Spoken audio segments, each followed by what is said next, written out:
back to Buzzworthy. Today in the studio, we have Jordan Russell from Price Driven.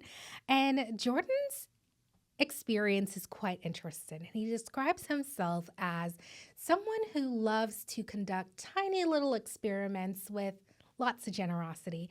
And that really, breaks down what Price Driven's actually about. But as we know, with this podcast, we really dive into two things. How do you build a business and how do you build yourself as an individual all at the same time? Welcome to the show, Jordan.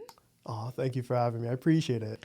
It's such a pleasure. I'm so glad you reached out to me because, I was just putting it out there for anyone within the space of entrepreneurship, building something that doesn't exist at all, can reach out and be part of our show from our local region. So it was such a pleasure to have you sort of reach out and have us learn a little bit about Price Driven, which we'll talk about here. But before the days of Price Driven even came to be, what do you think set you, Jordan, up to be an entrepreneur? Thank you for the beautiful intro about me and the company.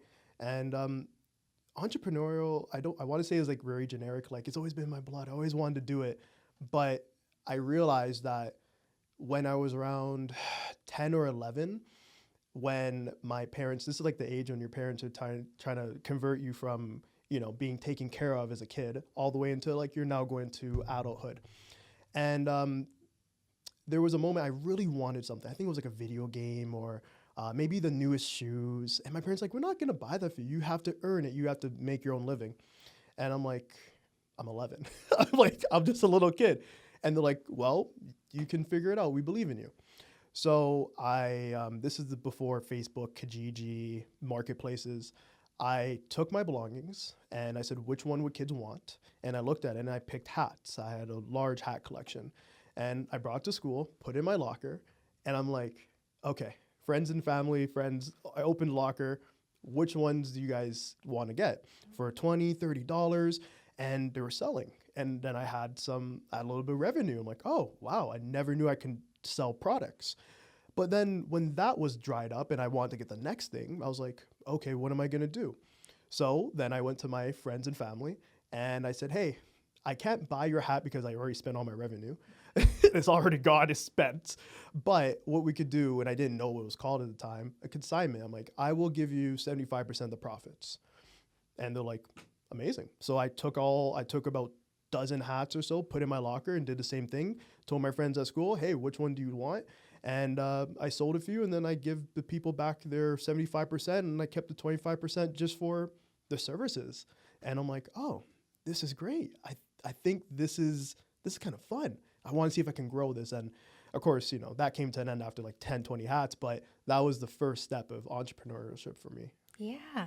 And you told me this story already. Yeah, we went over it. But what was it that brought that little entrepreneurial journey to an end?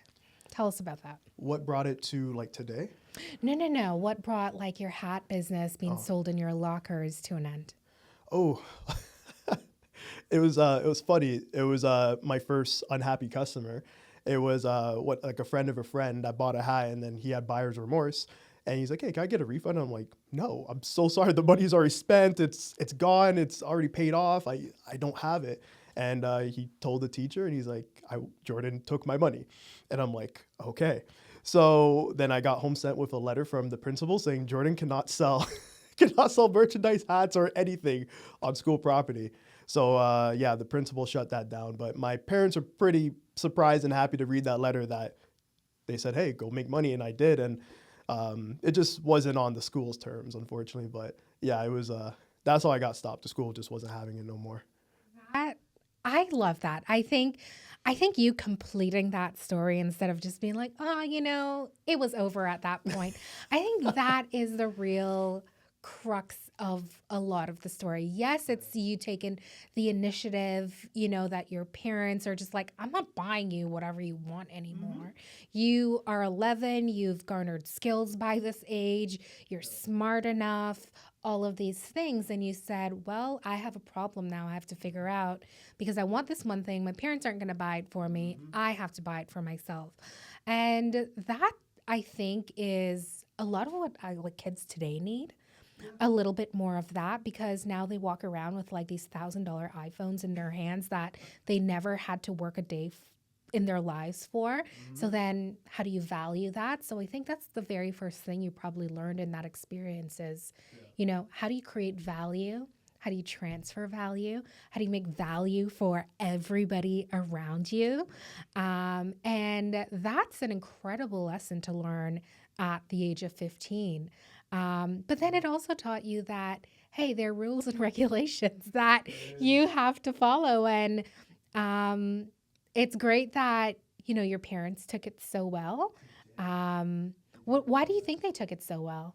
Well, it's because my dad, he was at around like the 80s. He started his own business, and he always said that if the internet was around, he would have the resources to really take it off. He did like a cleaning business, and now he does legal for a living for himself.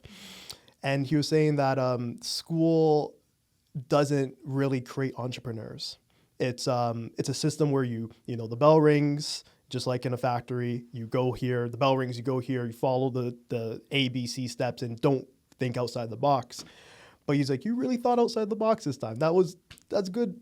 that was a great opportunity. Good job. So he was pretty proud, and I think that when your kids do something creative like that, you can't even be upset. You're like, wow, you're more impressed. So yeah, it was just he said he would have done the same thing, and when you can see a little bit of yourself in your child or vice versa, you can only just feel happy. So it was great that he felt like his influences, his upbringing, went into me, right? So it was just a good first step into entrepreneurship for sure. That's quite amazing, and I'm glad they didn't shut you down and say, "Well, this was such a bad thing that you did." They didn't really label it. They really looked at the good characteristics that came out of it and gave you a real good confidence boost. Because I think that's where confidence comes from for a lot of people. And I know for me, particularly, is having a sense of accomplishment, having a sense of creating something from such a young age and then having that reinforced by people around you and people you admire as well too. And that confidence really creates this foundation for you to eventually come and take bigger risk as an entrepreneur, as an adult. Yeah, that it reminds me of one of my favorite quotes from Kobe Bryant, which is a personal hero of myself because he is the little tangent, but he is the definition of hard work. That hard work beats talent every time. And he said around the same age, around like 11, 12, 13, as you're going into adulthood, his Kobe Bryant had a basketball game and he scored 0 points. Like he was awful. He was missing every shot, and he came back, of course, discouraged, and he went to his dad. He's like, I can't believe how bad I played. And then his father said, it doesn't matter how hard you fail, I'll always love you. And I'm like, I almost, it felt reassuring to hear something like that because that gives you the confidence to fail. And you're going to fail so many times. Entrepreneurs, we all know it. We're going to fail. We're going to try 100 businesses. I think I'm on business number 3 or 4. And you're still failing. You're still trying new tiny experiments and then they don't work.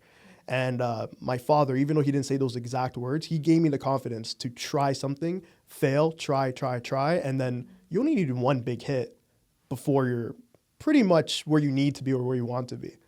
So it was, yeah, I'm so glad my parents had that instilling. They really drove that home for me. It's true. I think that's exactly what they did. And I've actually never heard that story about Kobe Bryant before. So that's a phenomenal story, in terms of having not scored anything to becoming such a legend at this point in time where, people forget that origin story of his. But I bet he never forgot that a single day that he was on the court, right? And it's moments like that you and other entrepreneurs, even myself, have, that when we get into hard times within entrepreneurship, when we are failing at something or when something feels so incredibly difficult for us to do, we lean on the things that we thought we would fail on that happened earlier and we overcame them. And that's how you build the confidence on the audacity to just do what needs to be done. Yeah, that and I think people really look at their failures and they really hold on to it tightly. So I kind of see it like a library. Like, let's say your whole life is a library of books and events and memories.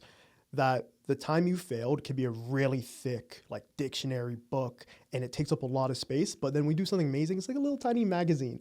And you need a lot of those little tiny magazines to equal the same amount of impact and remembering on the bookshelf of like your memories. So I try my best to, well, this is personally, but I encourage other people to do it too. Take some time, journal out your day, write the wins of the day. And then when you go back into your library, you don't have to rely on your memory. People are going to remember the things, the negative things. But if you write down all the positive ones and you look back on it and you're like, oh my gosh, I did X, Y, and Z throughout all of last month. And then it just makes that big dictionary of like that wrong thing you did, the wrong thing you said into kind of smaller because now you remember the good things that happen. Yeah.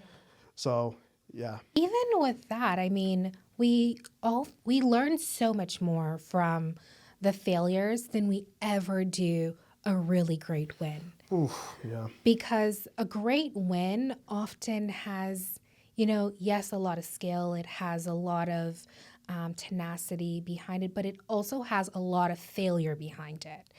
And that's what I think people often fail to see is all the failures that eventually lead up to the one big win that we're all chasing to some degree at the end of the day. So with all of this, you've had a really great foundation of, kind of those inner core qualities that would say Jordan can be an entrepreneur one day. But what was it? What was the problem that you actually came across that eventually created Price Driven? Yeah. There was it's funny because I feel like as entrepreneurs we have so many opportunities and problems that we see.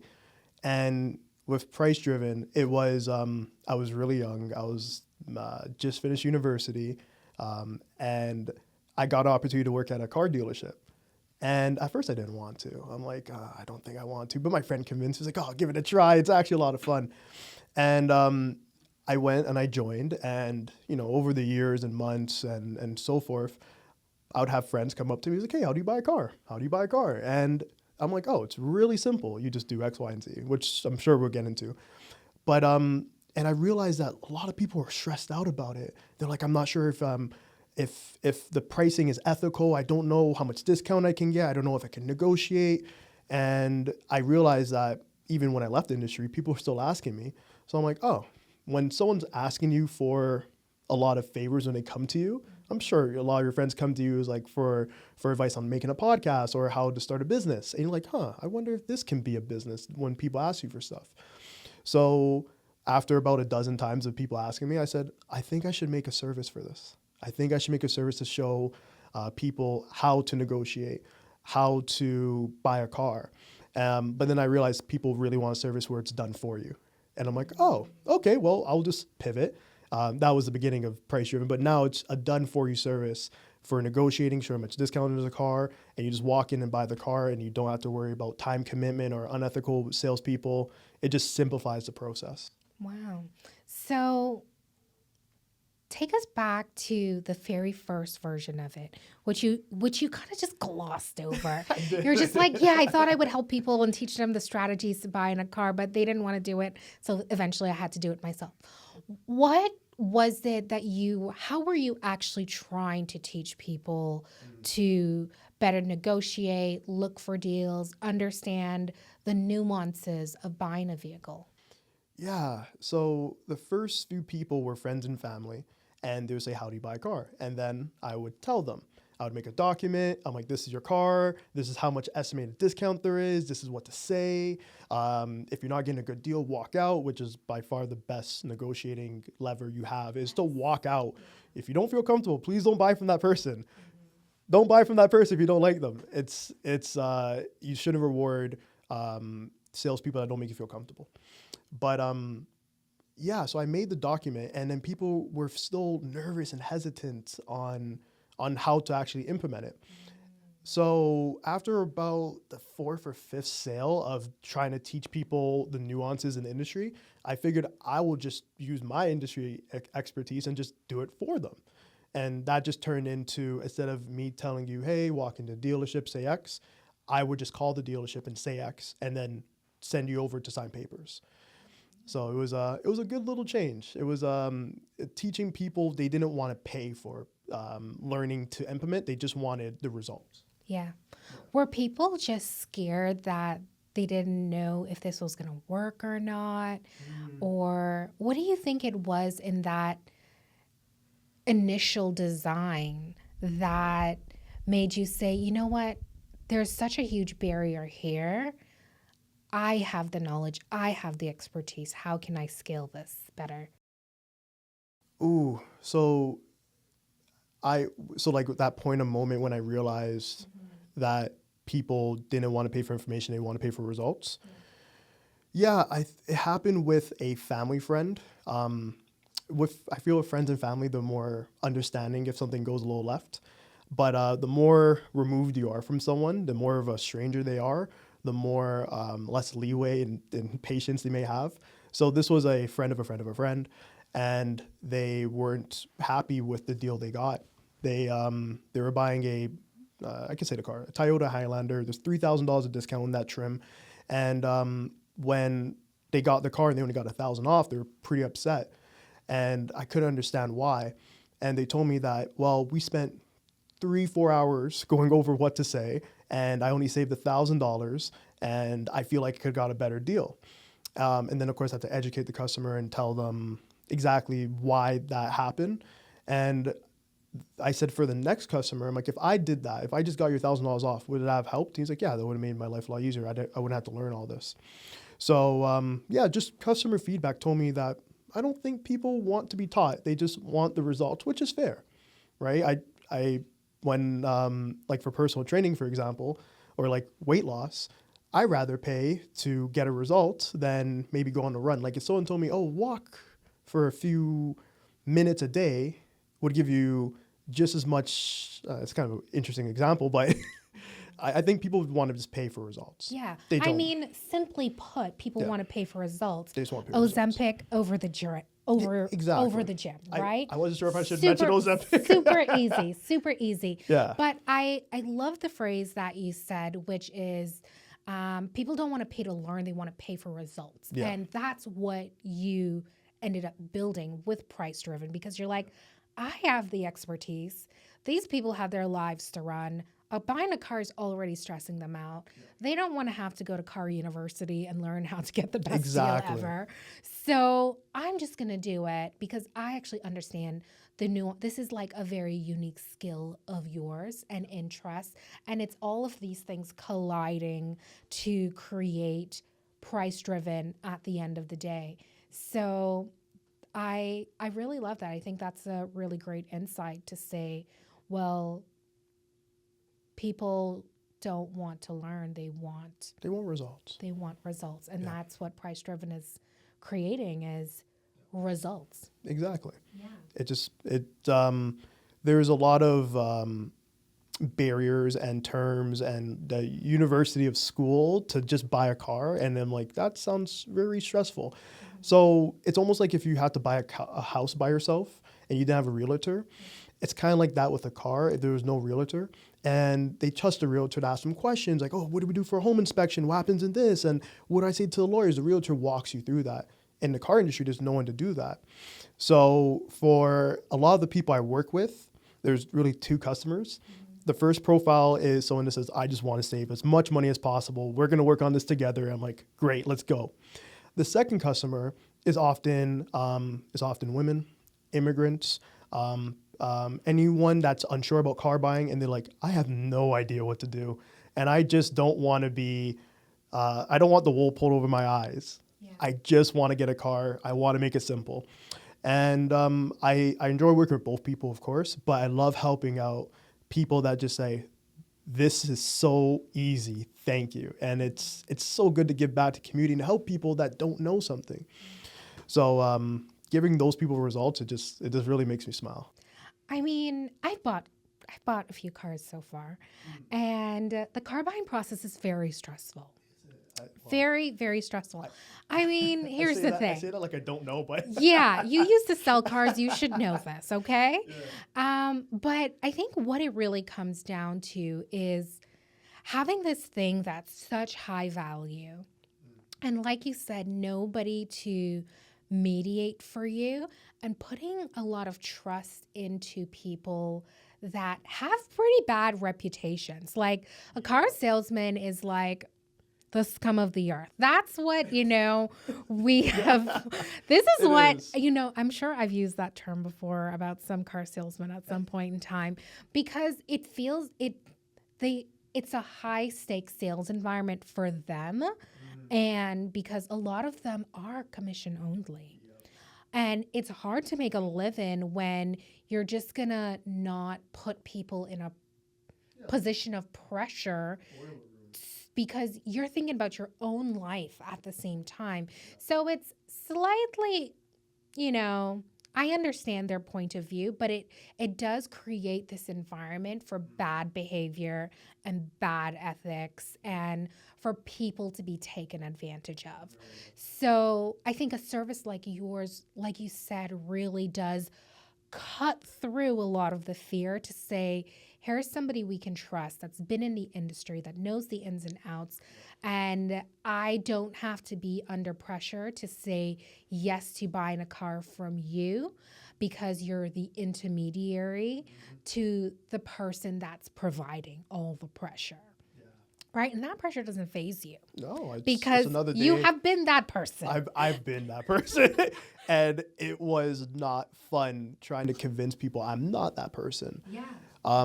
There was I can't remember what the survey is, but there was a survey of untrusted occupations.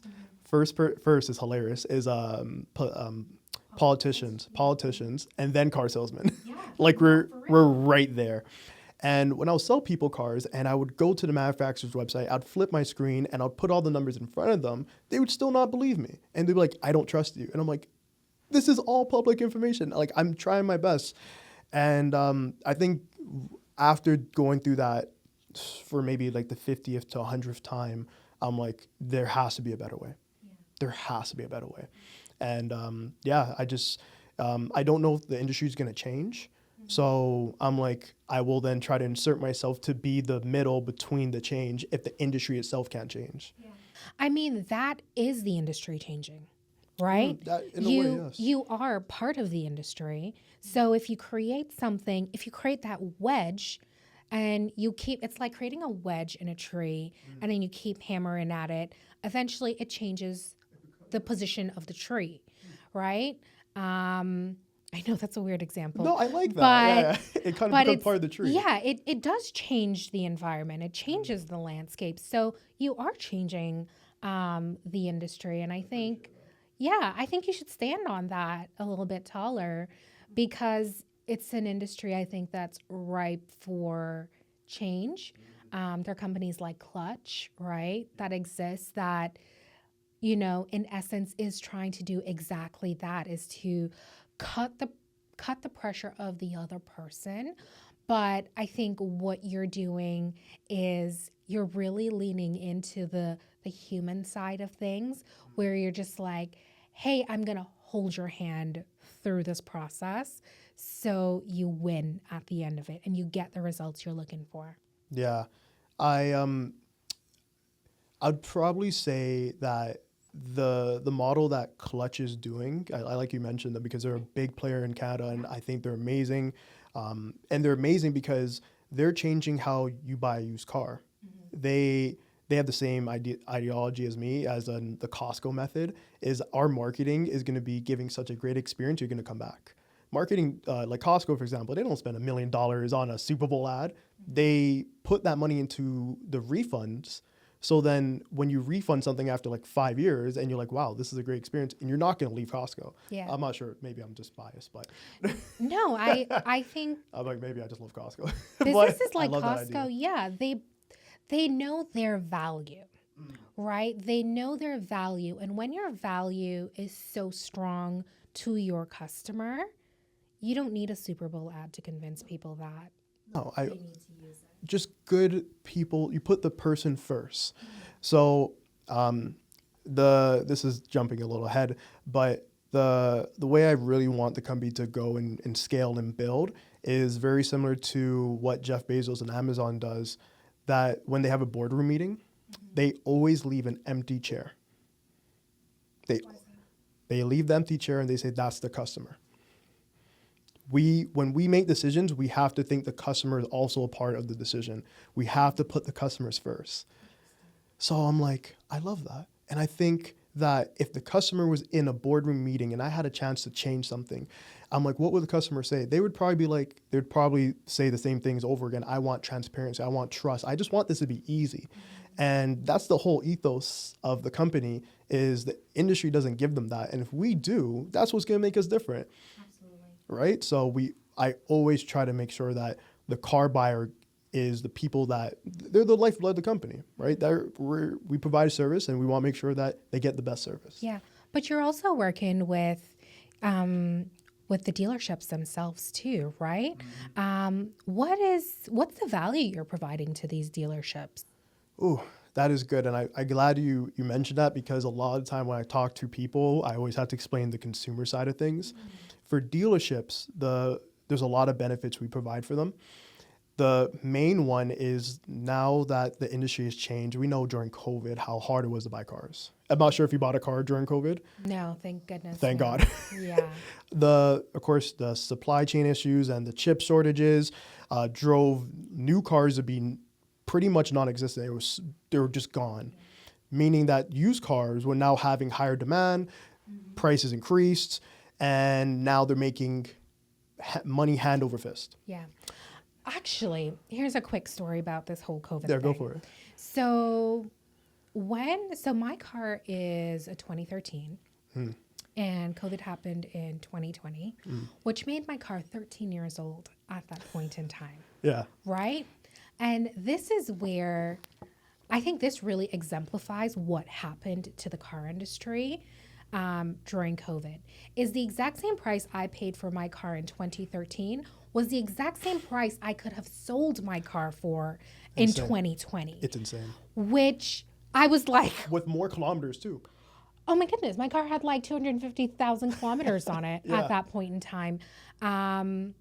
Actually, probably not that much, but Well, probably yeah, closer yeah, to it was up 200,000. there. It was up cool. there. Yeah, it's quite up there. Yeah. But to be able to sell it for the exact same price, I was like, ooh, That's kind of tempting. that's a really tempting deal. But I'm smarter than that, obviously.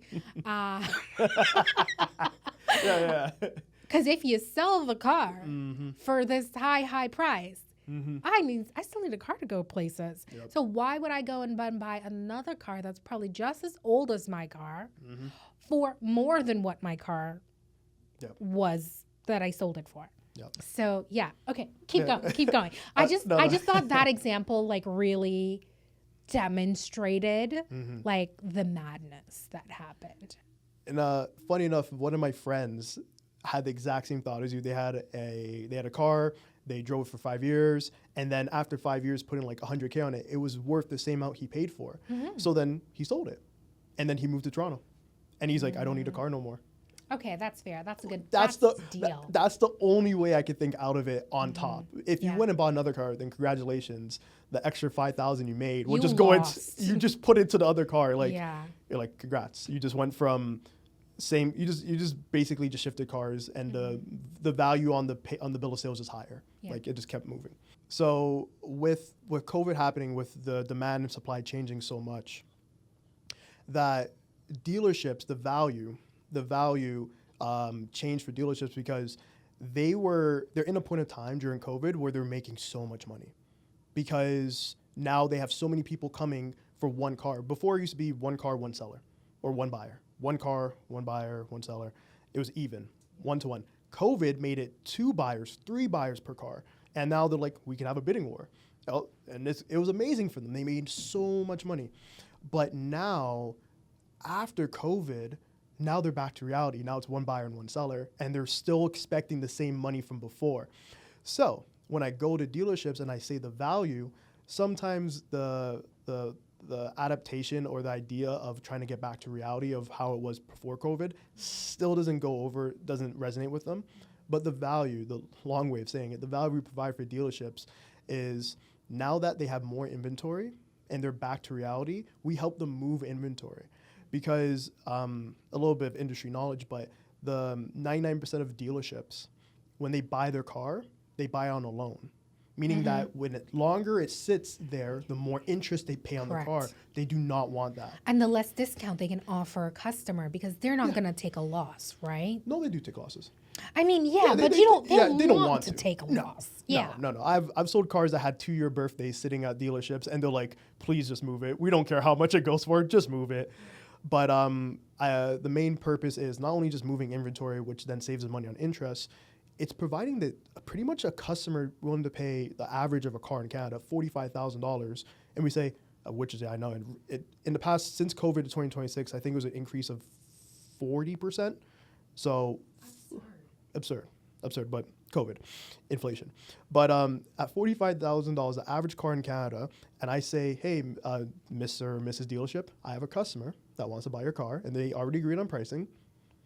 How does that sound? They're like, that's amazing. Because now they don't have to spend the resources to get the customer through marketing, bring them in, negotiate. That's a process.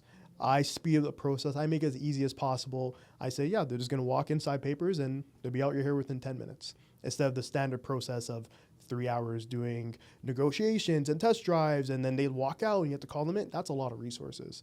So we are pretty much not only the middleman for consumers, but for dealerships to make their life as easy as possible to sell a car. Yeah, you're the top of their funnel. Yeah. Yeah, and you accelerate their funnel. Exactly. There you go. I just make their life so much easier. And every business owner can relate to this. If I gave you 100 leads and you have to call every single one just to find one buyer, you'd probably be like, oh, I don't want to do this anymore. But if I said, here's one buyer that wants to buy, you'd be like, wow, you call them, they buy, they give you a credit card. That is amazing. And that's the service I provide for dealerships. I remove the fluff or the tire kickers, and I only send over the buyers. And we're the only platform to only send buyers. No shade to anyone else, but the other platforms, they just say, here's 1 million people that clicked your ad, have fun.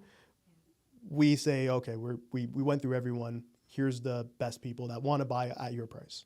What you're doing is really taking advantage of this car bubble that grew, right? Similar to the housing bubble that grew. And then it popped. And now you're just like, you guys need help. Yeah. There's still people wanting to buy. So let me get you together. And that's where, opportunity meets, problem solving meets business meets innovation is when everybody's got a problem. You always need somebody to fix it, and that's the challenge you're taking on. Yeah, the innovation in adapting to like how people buy today is well, actually, I'll tell you through what I've seen and what people have told me. And I advise everyone, when you ask someone that has a Tesla, why did you buy a Tesla? Top two things is, hey, I'm trying to save the environment. The second one is ease of buying. You just buy through the website and you pick up at the dealership. It's now a delivery center. So I truly believe in the next 10 to 20 years that consumers are going to be buying cars online, at least new ones, because that's what Clutch was pushing, right? Right, yeah. And they buy cars online. Now, unfortunately for Clutch, it's a used car, so used cars have more problems. It's a different, a different market, it's a little different. It's, same experience. But now Amazon is now thinking about selling cars. Tesla, Rivian, some electric players that got into the market without having a dealership network, they sell direct to consumer because consumers just be like, I want to buy this and I want an easy experience. I don't want to talk to a salesperson for 2 hours to push this car in my driveway. They just want something simple. So having that innovation of trying to bring that to the masses without starting a whole new car brand to do that is the ease of use and innovation that I'm really striving for. So, and Clutch is doing a great job. Tesla's doing a great job. But when the other brands aren't because they're not really incentivized to, The market's huge. So take your slice of the pie. right? There's abundance for everyone, right? And anyone else is doing something similar. My brothers in the South, in America or Canada, or I've even seen in Europe. I advise them. I really hope this model takes off where people can just have a good buying experience. If I don't want to buy a car through a dealership, just let me buy it online or have someone else buy it for me, and then I just take delivery. That sounds fun. That sounds something that most people want to eventually get to. Yeah, love it, love it. Through your experience in building this current business right now, It is hard. It is hard. okay, we know it's hard, but what's the best thing you've experienced so far?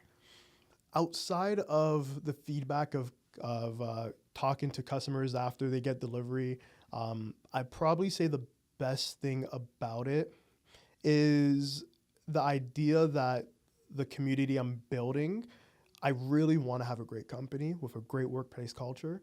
So I want like 4 days a week. I want great pay. I want great vacation time. Basically, everything that would make an employee extremely happy. That's what I'm really looking forward to, and that's the best part that I know that's gonna get there one day. And then people are just like, oh, this is such a good company. They have such a good mission and they have such great X, Y, and Z. Oh, I can't wait for that because I want to be, it's almost what my dad says, like, I want to be the father I wish I had, and I want to be the employer I wish I had. So I really want to build something big just to give someone peace of mind when they're on Friday and they have a great pay. They're like, I like this place. I like this Jordan guy. I like this price-driven company. They're great people. I really want that for the people that work with us. That's amazing.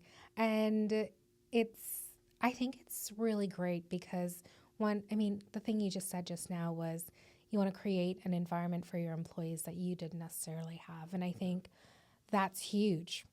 And especially I think right now, work environments might be even facing a little bit more toxicity because everyone's on edge because there's so many layoffs happening and everybody just feel uncomfortable and they don't know if they're next. So, and I mean, that's a part of being in any company.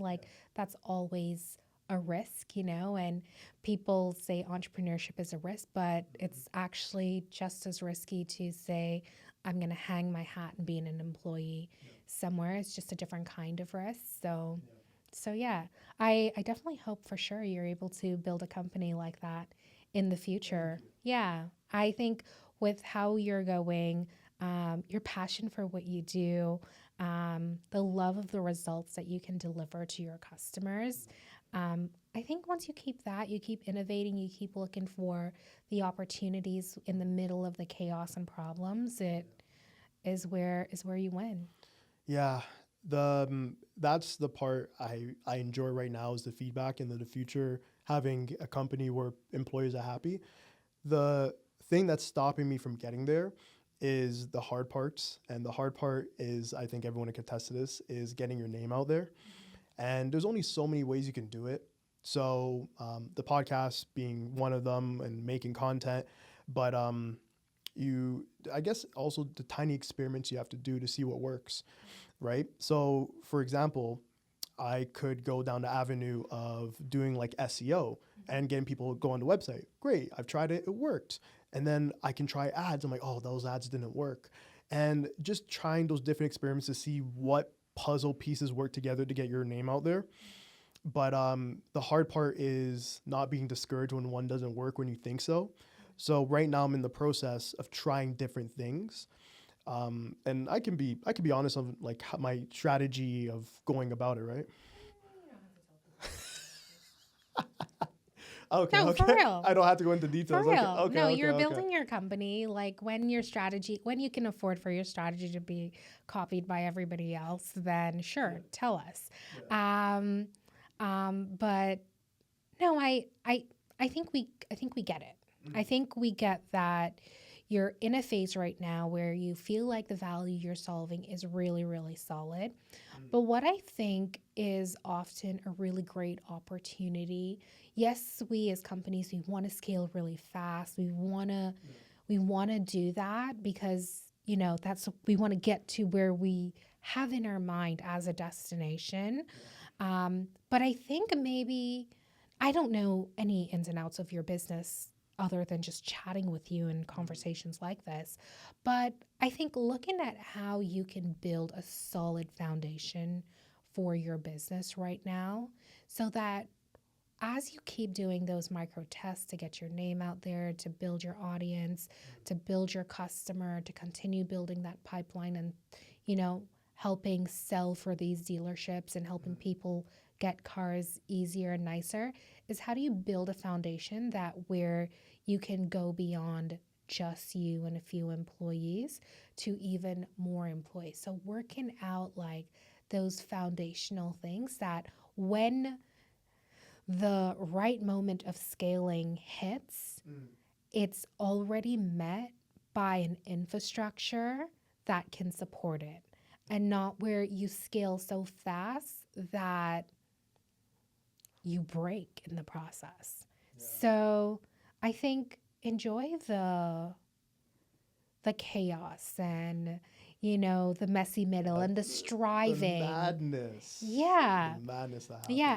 And keep the mini experiments going because it's in those mini experiments that you have and that you're doing. And I love that you call them experiments because it gives you the ability to fail at them and not put that pressure on yourself. It's just an experiment. We're just testing it. If it wins, amazing. We learn from it. We keep going. If it fails, we try something else and you just keep tweaking it.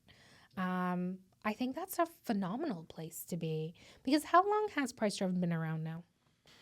A little bit of a trick question.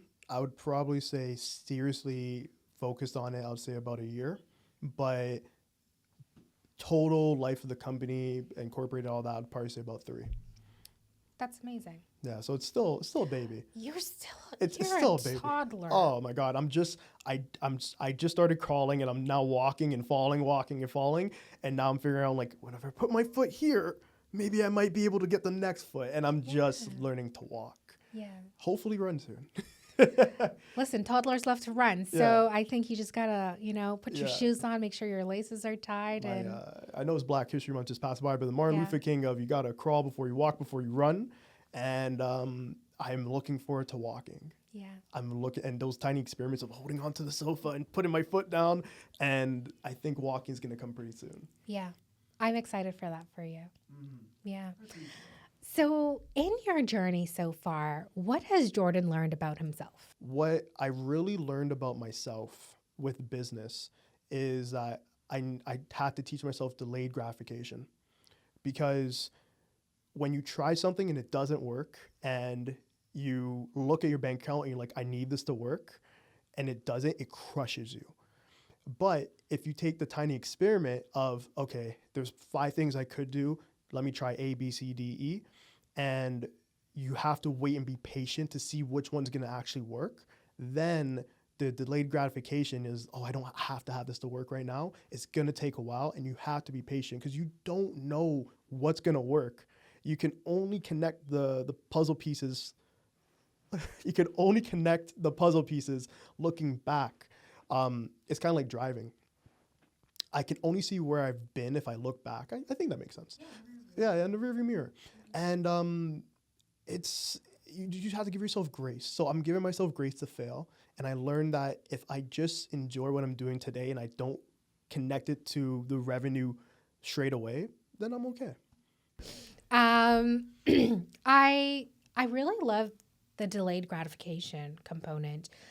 It is the absolute biggest thing that I think a lot of entrepreneurs don't talk about enough.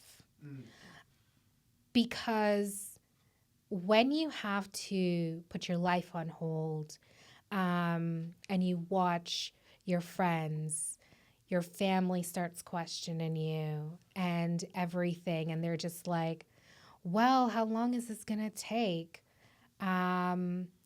You should just quit now. And to be able to hold on to the vision and delay that gratification for yourself, but also for the people around you. And they might not have the same vision for you, but they will have very similar positive outcomes that they want for you, even when it's not there. So I think anybody that has an entrepreneur in their lives probably is learning something about delayed gratification, either from that entrepreneur and what they want for them, or just simply watching them do it for themselves. That's a huge learning. Yeah.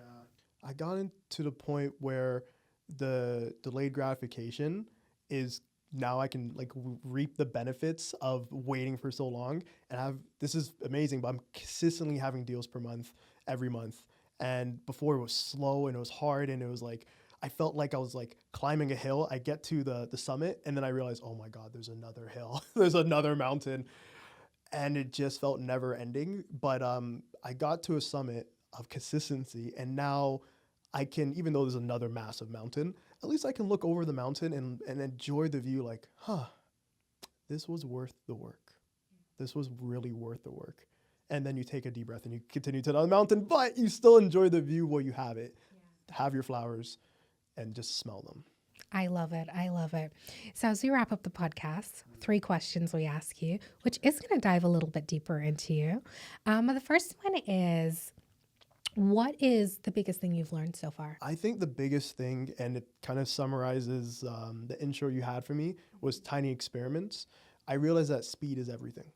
Because if you just keep doing what you're doing and you're kind of hitting a wall, you need to just take a second and sharpen the saw. I believe it's from the book 7 Habits of Successful People, but there's a section called Sharpening the Saw, where essentially an axeman or a lumberjack would cut down and keep going and keep going. And that's number 1. They just keep hitting the tree.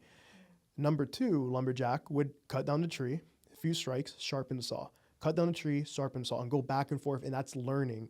So, and then eventually he cuts down, the lumberjack number 2, cuts down a tree quicker because he's now sharpening his tools and getting better instead of a dull axe that keeps swinging. So my biggest lesson is that if something's not working, fall back, sharpen the saw, learn, take information, not too much because you can fall the trap of learning too much, and then apply it, and then go back at it, and then you're going to knock over that tree, and you're going to get there. But you just have to sharpen the saw a little bit. Phenomenal. That's a huge learning. What is one thing you are leaving behind in your entrepreneurial journey? Oh, these are banger questions. I love them. What's one thing I'm leaving behind? The one thing I'm leaving behind, and this is big kudos to my partner, is working every day. It kind of falls back to sharpening the saw, but I was working every day, 7 days a week, 24/7. And I realized I didn't give myself a chance to actually enjoy the view of my success and my and everything. Now I realize I give myself one day. At first I didn't want to, I was reluctant, but I give myself one day, Sundays, to just relax, be with my friends, be with my partners, relax, and just get away from work and then come back into it. I believe work-life balance is important.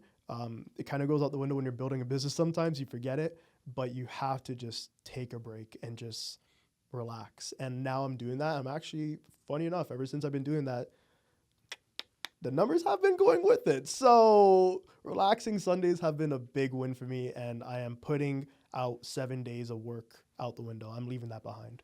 100%. I co-sign it. Co-sign. Yeah, done. What's one thing you're taking into the future with you? The thing I'm taking into the future for my business and myself is not just tiny experiments, but the things that work, doubling down on them. I really think that if you have something good going, you can just keep doing more of it, and then it would only add gasoline to the fire. Yeah. So, for example, I recently realized, a little bit of a sales tidbit, but when I go into dealerships and I talk to them, I lead with value first. So I actually hand them over a sales objections booklet from a car salesman that broke records. And I say, hey, give this to your salespeople. It actually might help you sell a few more cars. And then I follow up with them. And it's been positive versus me going in saying, I can help you sell more cars and I can help you do this. And it's all about me, me, swipe credit card, swipe credit card. Now it's like, here's some offer, here's a value. And now that I've learned that, I'm like, oh, I'm going to continue doing it. I'm going to leave with more value first. So when a tiny experiment works, double down on it. Yeah.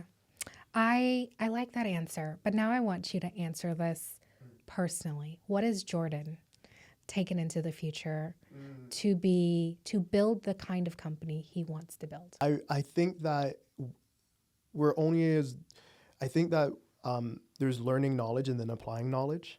And I feel like Jordan knows that if I want to be the best version of me, I have to continuously learn, but not only just learn and read, but take notes, apply it, review it, apply it. And then after a few repetitions, you can become the person you want to be. And the person I really want to be, I want to be an understanding leader, a thoughtful one, a charismatic one, a funny one, someone you can go to. And I feel like I'm there, but I know that there's always a little bit more room for improvement, and that's okay. So I want to be continuously learning and become the person I want to be. Yeah. In my short experience with you in the studio today, you already have a lot of those characteristics. You are charismatic.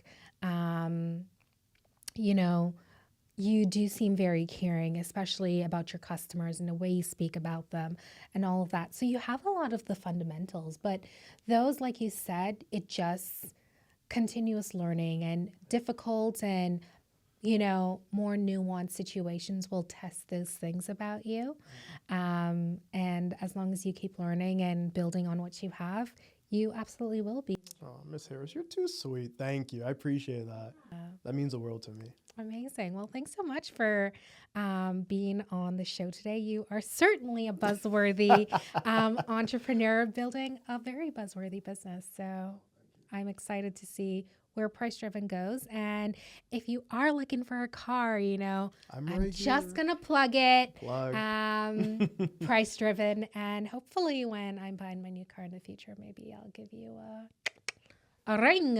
And just another shout out, if we do have a free service where we show you how much discounts available in a car, so you can negotiate for yourself. We only want to help you if you need it, but having the amount of discount available for free helps you have so much more leverage with negotiating a car. The service is for new cars. Used cars is a whole different beast, but yeah, if you're looking for a new car, then I'd be more than happy to help. Amazing. Thanks so much, Jordan. Thank you.